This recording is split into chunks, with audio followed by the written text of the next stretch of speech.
В Казахстане разработали критерий мобильных переводов для физических лиц. Его разместили для публичного обсуждения на портале «Открытая НПА». В ежовые рукавицы возьмут тех, кто 3 месяца подряд получает деньги от 100 и больше человек. Это явный признак дохода от предпринимательства. Банки второго уровня будут сообщать о таких в Министерство финансов. Обсуждать данный критерий будут еще 10 дней до 2 марта. Если он пройдет согласование с Нацбанком и госорганами, то вступит в силу через 10 дней после первой официальной публикации.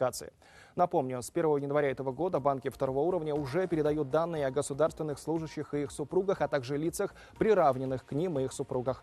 С начала 2023-го к списку добавят работников бюджетной сферы и квазигоссектора. Через 2 года обязательства коснутся юрлиц и предпринимателей. А с 1 января 2025 года банки начнут передавать данные по всем казахстанцам.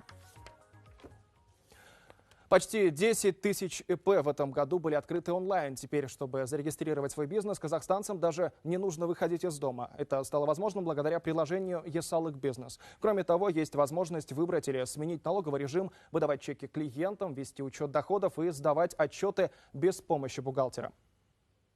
Таких аналогов нету. Вообще наша система, налоговая система, конечно, она строится на аналитике применения налоговой сферы других стран, но такой системы нету. Это пришло, можно сказать, благодаря пандемии, потому что карантином был ограничен контакт людей, ну и уменьшить коррупциогенную зону.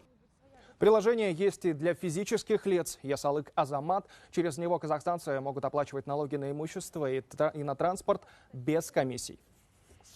Когда началась пандемия, невозможно было пойти в налоговую. Потом друг мне посоветовал, скачай Ясалык Азамат. Я скачал, посмотрел, зарегистрировался.